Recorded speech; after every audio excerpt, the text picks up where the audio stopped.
OBC विरुद्ध मराठा असा वाद पेटलेला आहे। त्यामुळे ओबीसी आणि मराठा नेत्यांनी एकमेकांवर आरोप प्रत्यारोप सुरू केले। पाहुयात टॉप 9 बातम्यांमधून कुणी काय म्हटलंय।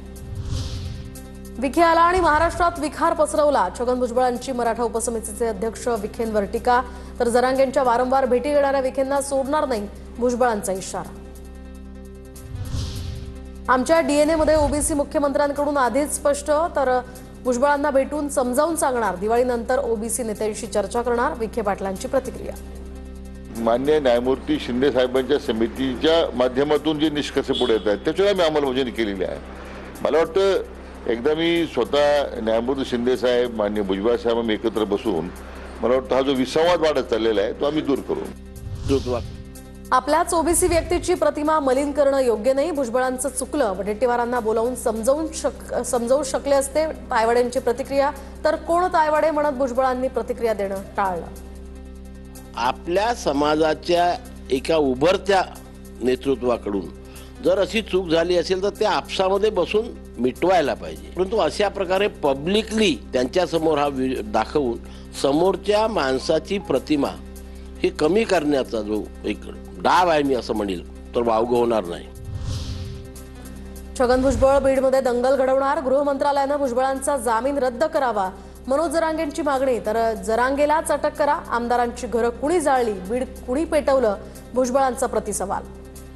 तो जाती दंगली घडणारे बीडमध्ये त्यांनी दहशत आणि भयावह वातावरण तयार केलंय। आज गृह मंत्रालयानं त्याची जामीन रद्द करावी। अरे खरं म्हणजे जरांगेलाच अटक करायला पाहिजे। बीडची आमदारांची घरं कुणी जाळली, हॉटेल्स कुणी जाळलं, अख्खं बीड पेटवलं कुणी। भुजबळांनी आधी सुद्धा असे अनेक मेळावे घेतलेत। बीडमधील मेळाव्यातनं भुजबळांची त्यांची भूमिका त्यांनी मांडली असावी, पंकजा मुंडेंची यावर प्रतिक्रिया। मराठ्यांच्या लेकरांच्या भविष्याच्या आड येऊ नये, मनोज जरांगेंचा भुजबळ आणि इतर ओबीसी नेत्यांना इशारा। पक्षावर दबाव आणून ओबीसींच्या जीवावर राजकीय फायदा करून घेण्याचा प्रयत्न असल्याची जरांगेंची टीका। म्हणजे यांना ओबीसीचं देणं घेणं नाहीये, ओबीसी मोठा व्हावा हा उद्देशच नाहीये। फक्त ओबीसीच्या आडून आपल्याला मंत्रिपद ब्लॅकमेल करून मिळवायची, आपल्या संबंधित असणाऱ्या पक्षाला त्याच्यावर फक्त प्रेशर आणायचं, त्यांचा तो उद्देश आहे खरा। तर जरांगे बिंडोक माणूस, हाकेंची जरांगेंवर टीका। जीआर न्यायालयामध्ये रद्द होईल, लक्ष्मण हाकेंचा दावा। तर लक्ष्मण हाकेंच्या टीकेवर विखे पाटलांनी सुनावलं, तर एवढे शिकलेले आहात तर तुमचं शहाणपण समाजात तेढ निर्माण करण्यासाठी का वापरता, विखेंची टीका। जरांगे कशावर बोलतायत? पर्सनल वरती, त्यांच्या पत्नीवरती। म्हणजे ह्या माणसाला प्रश्नाचं उत्तर काय द्यायचं हे उत्तरच नाही त्याच्याकडे। हा माणूस बिंडोक आहे माणूस हा। भुजबळांना अजित पवारांनी नाही, मोदींनी मंत्री केलं। मोदी स्वतःला देशातील ओबीसींचे नेते समजतात, राऊतांची टीका। तर संजय राऊतांमुळे मला मंत्रिपद मिळालं नाही हे नक्की, भुजबळांचा राऊतांवर पलटवार।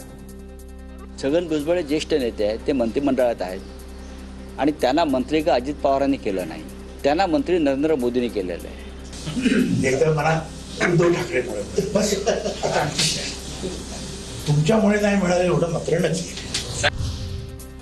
महाराष्ट्र आणि बीडमधली परिस्थिती वेगळी, भुजबळ ओबीसींचा आधार का घेतात माहीत नाही, बजरंग सोनावणेंचं वक्तव्य। तर सर्वांनीच डोक्यात ठेवून योग्य वेळी करेक्ट कार्यक्रम केला पाहिजे, सोनावणेंचा थेट इशारा।